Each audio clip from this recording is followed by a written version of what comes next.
continuer la série numéro 5.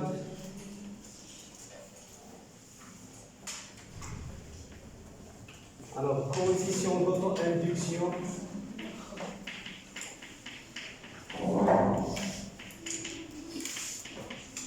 Coefficient d'auto-induction.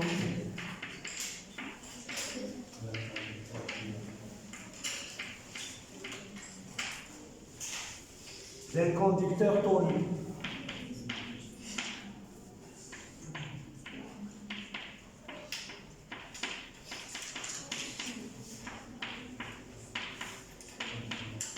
Alors, qu'est-ce que ça veut dire un conducteur torique? Donc, j'ai un tor, autrement dit, j'ai un cercle intérieur,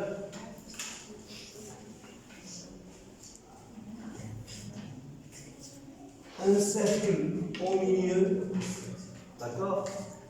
Et puis un cercle extérieur. Donc vous excusez mon schéma, il n'est pas parfait, mais essayez de faire sur vos cahiers, essayez de dessiner des schémas qui sont présentables. D'accord? Donc ici j'ai un premier rayon, un deuxième rayon, et un troisième rayon. D'accord? Et ça, c'est un tube avec une section circulaire. C'est-à-dire ici, j'ai un cercle. OK? Donc le conducteur torique, vous voyez ici, j'ai des cercles. Donc, qu'est-ce que je vais faire? Donc, c'est comme si je prends un cylindre, d'accord? Et je vais relier cette extrémité avec cette extrémité. Je vais réaliser une figure géométrique à 3 dimensions qui ressemble à une chambre à air, ou bien un boyau. Les étudiants qui font de la bicyclette, vous savez ce que c'est que le boyau? La chambre à air, d'accord? Ou bien un beignet, chouïa, d'accord? Donc regardez, je vais réaliser un enroulement avec un fil. Je vais réaliser un enroulement autour du top. Et normalement, là, j'éloigne les spires voisines, mais normalement dans un conducteur torique, les spires sont, je dirais, presque collées les unes aux autres. Ou bien au moins dans le rayon intérieur, les spires sont collées, d'accord? Donc vous voyez un courant qui entre par ici et qui sort par là. D'accord? Alors, pour le conducteur torique, vous avez le rayon moyen, il est noté grand R. D'accord? Alors, le petit rayon, il est noté grand R moins le rayon d'une spire, RS. Donc ça, c'est, je dirais, R1. R1.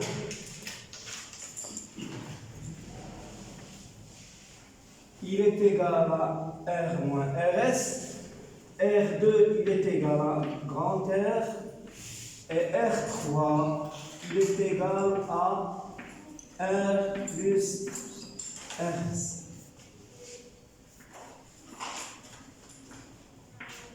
Donc ça, c'est les trois rayons du tor. Donc soit un conducteur torique. Dans la section est circulaire de rayon RS. Je précise que la section est circulaire. On peut réaliser, les ingénieurs peuvent réaliser des conducteurs toriques avec une section carrée ou bien rectangulaire. Ça existe. Le conducteur torique est assimilé. Donc le conducteur torique, c'est quoi? C'est une succession de grandes spires. Donc ça, c'est les spires. 1, 2, 3, 4, 5, 6, etc. jusqu'à n. Donc, le rayon R1, c'est le rayon intérieur.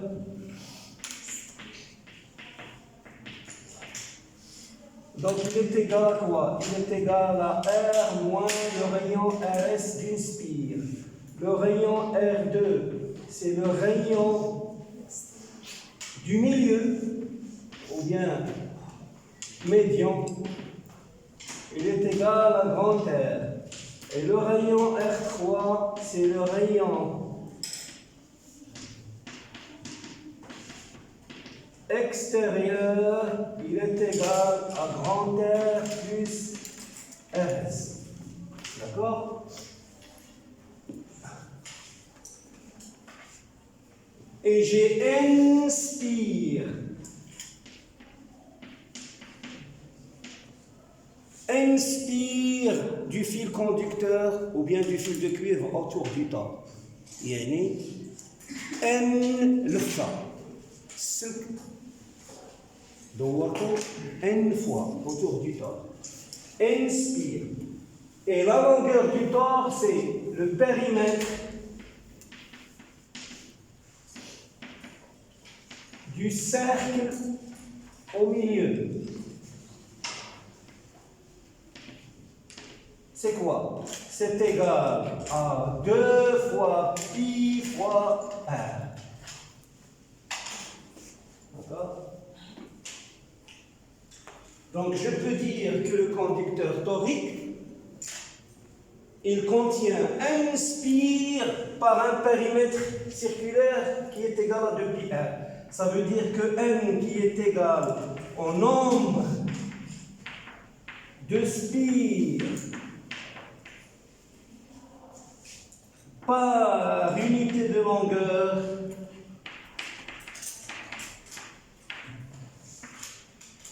alors n il est égal à quoi? Il est égal à grand N sur la longueur du tore ou bien le périmètre circulaire du cercle du milieu, c'est 2 pi fois grand R. Donc ça c'est bien entendu l'unité de petit n, c'est mètre moins 1.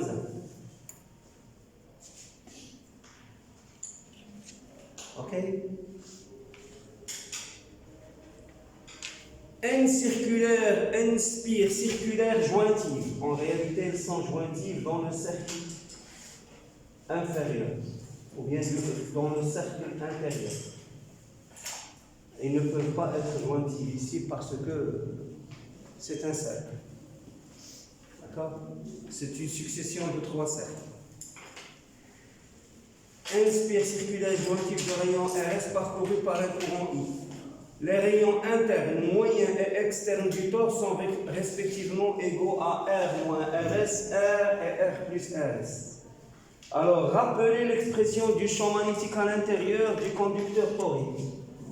D'accord? Donc, le champ, ou plutôt l'induction,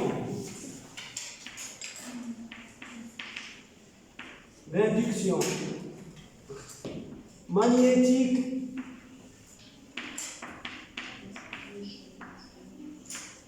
B à l'intérieur, l'induction magnétique B, alors c'est qui?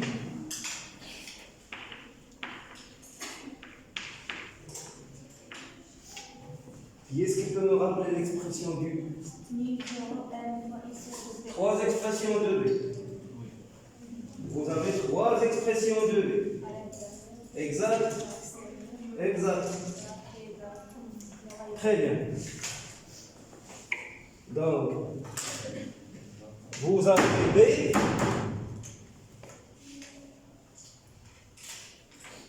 Alors, il est égal à... Lorsque petit r qui est égal à OM, il est inférieur au cercle du milieu. Au petit cercle. Lorsqu'il est inférieur à R1, le rayon du cercle intérieur. D'accord? Ou bien lorsque R qui est égal à OM, y compris entre R1 et R2. Et lorsque R qui est égal à OM est supérieur à R2. Donc vous avez trois expressions de B.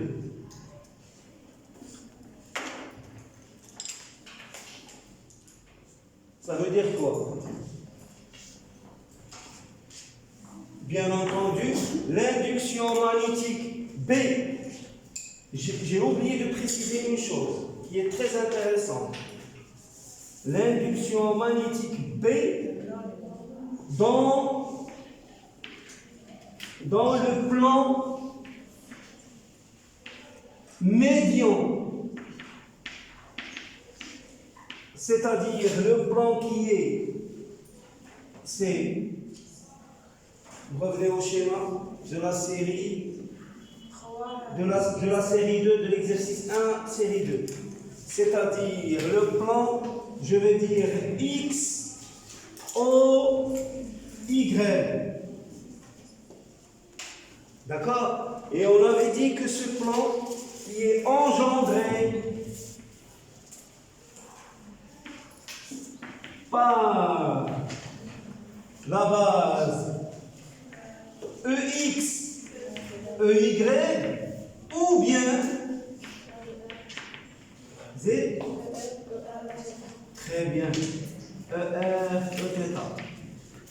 Vous avez appris vos leçons. Très bien.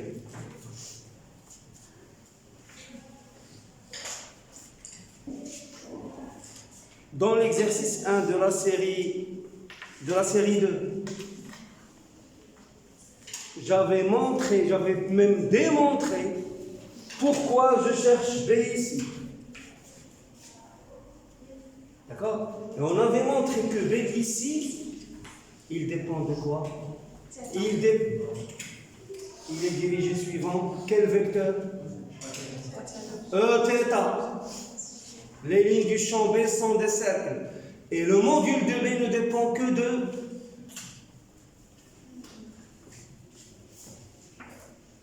la distance par rapport à O. C'est-à-dire, si je suppose un point M qui appartient au plan médian, d'accord? Au plan médian. Alors, B en M, il est égal à B qui ne dépend que de R, c'est-à-dire que de la distance par rapport à O, et il est porté par Eθ.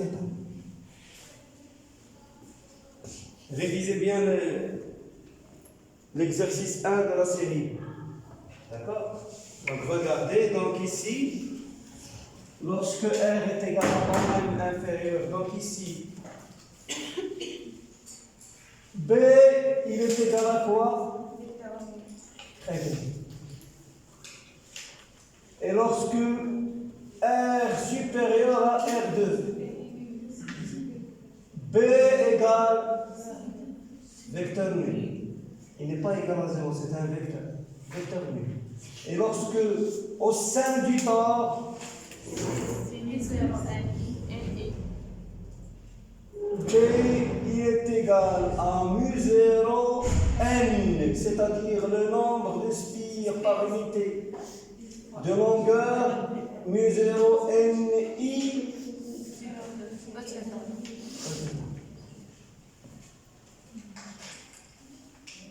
D'accord? Et j'ai dit une chose qui est intéressante, ça veut, du point de vue, je dirais, technologique, pour les bricoleurs d'entre vous. Les étudiants qui aiment ouvrir les appareils électroniques, si vous ouvrez un ordinateur, vous n'allez jamais trouver une bobine longue. Vous allez trouver uniquement des bobines toriques. Si vous ouvrez un transformateur, vous allez trouver des bobines toriques. Toujours. En électronique, on utilise des bobines toriques. Pourquoi? Et justement parce que si j'utilise une bobine torique, les lignes du champ, ils sont confinées à l'intérieur du tor. Donc ici, il n'y a pas de B, ici, il n'y a pas de B. Donc le tor ne va pas parasiter les autres composantes électroniques sur la table. D'accord? في هذه الحالة الوشيعة ما غاديش تشوش على المركبات الإلكترونية اللي كاينة في لاكارت. اوكي؟ Par contre, si vous utilisez une bobine longue, là il y aura des parasites. Pourquoi? Parce que avec une bobine longue, vous avez des lignes du champ qui sortent par les extrémités. Et ça risque de parasiter les autres composants. D'accord? Donc ça, c'est un aspect technologique de la chose. Donc regardez, donc je vais essayer de dessiner les lignes du champ. Ici, B, 0. Ici, B, vecteur nul. Vecteur nul, vecteur nul. Et ici, vous avez des lignes du champ qui sont des cercles. Vous voyez? Donc des lignes du champ qui sont circulaires.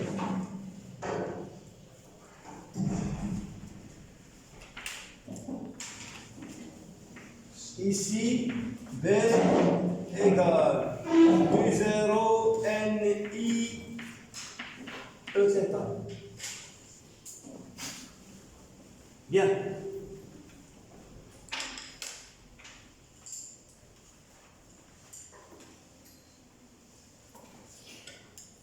Alors, maintenant, on me demande de calculer l'énergie magnétique.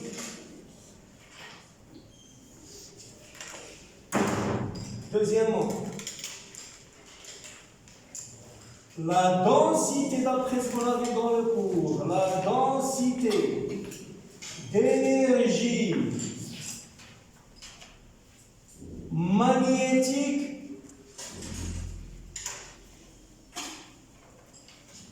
par unité de volume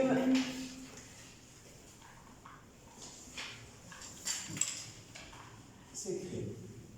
Alors, la densité d'énergie magnétique par unité de volume s'écrit.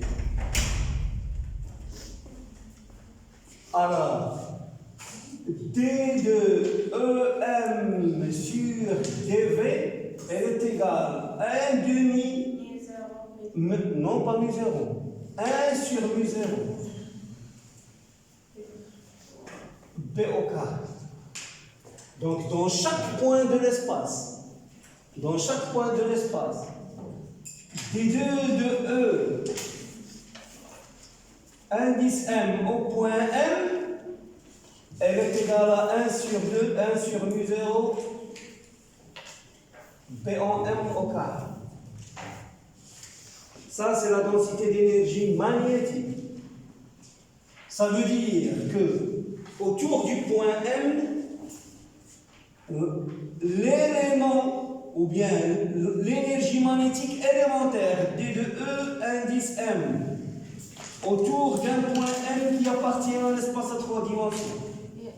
C'est 1 demi, 1 sur mu 0, B en M au carré, dV, bien entendu, l'élément de volume autour du point M. L'élément de volume, bien entendu, autour du point M. C'est-à-dire, si je suis en coordonnées cartésiennes, c'est dx, dy, dz. Si je suis en coordonnées sphériques, c'est R, dr, R sinus θ, exactement. Et très bien, θ défini, très bien. D'accord? En coordonnées cylindriques, c'est R, dr, dθ, dz. Bien. Alors, regardez ce que je vais faire. Alors, l'énergie magnétique totale, c'est l'intégrale sur tout l'espace. Puisque M, il appartient à l'espace à 3 dimensions. De quoi? de 1 sur 2, 1 sur mu 0, B en M au carré, dV en M. Alors, cette quantité est constante. Cette quantité est constante. Je peux les sortir de l'intégrale. Donc ça, c'est 1 sur 2, 1 sur mu 0, l'intégrale sur tout l'espace de B en M au carré, dV en M. Alors, cette intégrale sur tout l'espace, je vais la découper en 3 intégrales. L'intégrale sur les points M qui sont tels que OM inférieur à R1, l'intégrale sur les points M tels que M est compris entre R1 et R2, et l'intégrale sur les points M tels que M est supérieur à R2. D'accord? Alors ici, c'est nul. Ici, c'est nul. Donc, cette intégrale sur l'espace va se transformer en intégrale à l'intérieur du bord. Puisque B partout dans l'espace est nul. B en M au carré, dV en M. Or, ici, B en M ne dépend ni de R. Est-ce qu'il dépend de R? Oui. Il ne dépend pas de R. Pourquoi il ne dépend pas de R? Il ne dépend pas de R car, je vais l'écrire ici. Alors, B en M, et il est égal mu 0 grand N sur 2pi grand R I E θ ne dépend pas de R, ni de θ, ni de Z.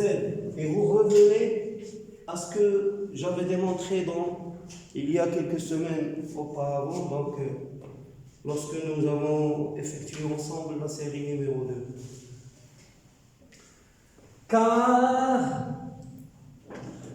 je suppose que le rayon de la spire est inférieur au rayon moyen. Parce que cette expression, elle est valable lorsque le rayon de la spire est inférieur au rayon moyen. Sinon, B il est égal à mu 0 petit n avec n il est égal à grand N sur 2pi petit r. D'accord? Donc, car RS inférieur à R, et lorsque RS inférieur à R, ceci implique que petit r qui est égal à OM, je peux l'approximer, je peux dire que avec une approximation valable, il est sensiblement égal à grand R. Donc cette quantité est constante, je peux la sortir de l'intégrale. Donc l'énergie emmagasinée devient, c'est B en M au carré, c'est-à-dire mu 0 au carré. Ok? Grand N carré, 4pi carré R carré. I carré. N'est-ce pas? Que multiplie donc ça c'est P carré, exact. J'ai oublié le 1 sur 2 mu 0. Merci. Donc je dois commencer par le 1 sur 2 mu 0.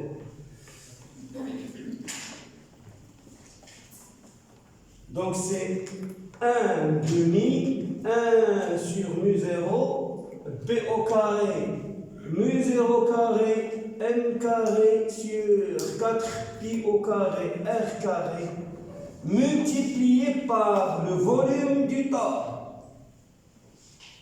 Parce que l'intégrale sur dV sur le tore, c'est le volume du tore. Donc ça, je peux l'écrire sous la forme de...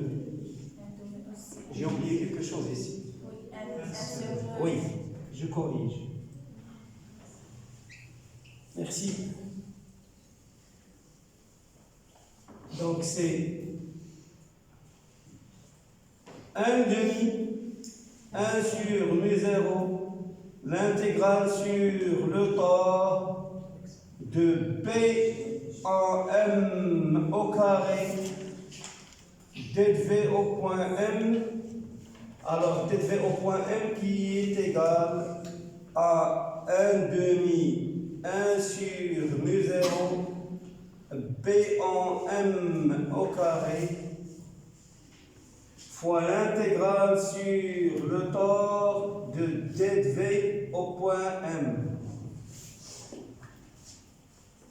Et en vertu de ce que j'ai dit ici,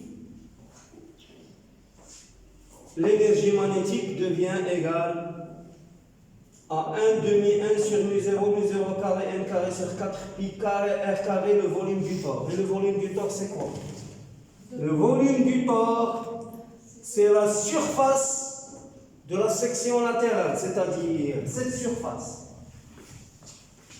La surface de cette spire, là. La surface actuelle.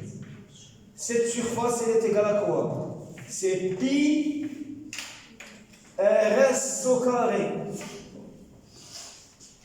multiplié par le périmètre de pi r. Donc le volume du tore, c'est pi rs au carré multiplié par 2 pi r. D'accord? Donc l'énergie magnétique, elle est égale à 1 demi 1 sur mu 0 carré n carré sur 4 pi carré r carré pi rs carré de pi r. Voilà l'expression de l'énergie magnétique. Donc le tore, il emmagasine une énergie magnétique qui dépend de quoi? Les caractéristiques géométriques du tore. Ça veut dire quoi? Le rayon moyen du tore, le rayon de la section du tore, d'accord? Le nombre de spires dans le tore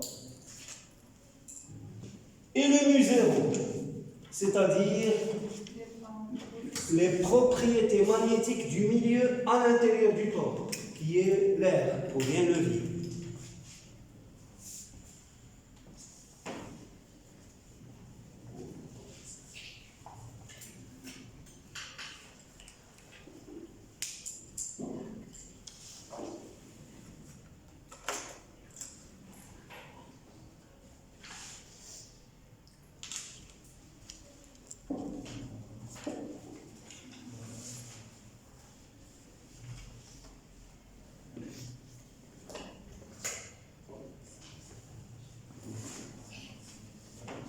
Bien.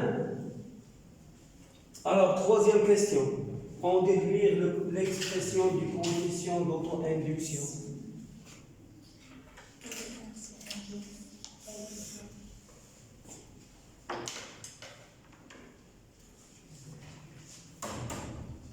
Alors, on a vu dans le cours que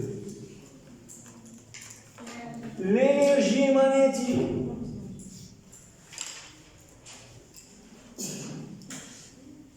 c'est bien ça. L'énergie magnétique emmagasinée au sein du tore ou bien dans le tore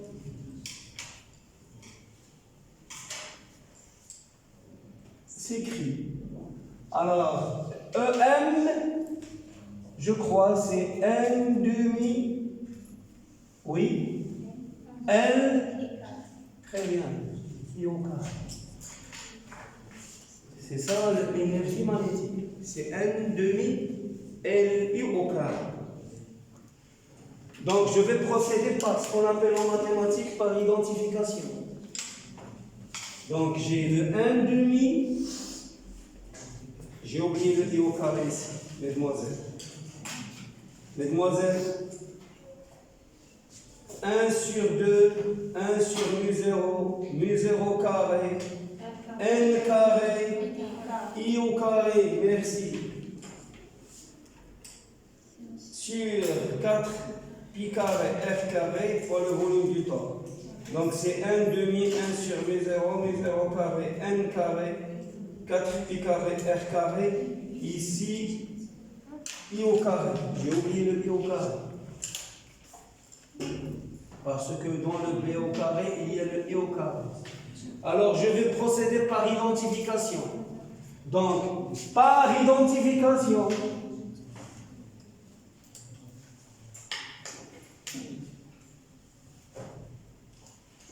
on obtient, qu'est-ce qu'on obtient? L, il est égal à quoi? Mu 0 carré sur mu 0. Mu 0. N carré sur 4 pi carré R carré. Pi RS carré. 2 pi grand R. Vous pouvez effectuer les simplifications, vous adorez ça. Donc je simplifie avec R. Ok. Pi avec pi carré. C'est bien ça.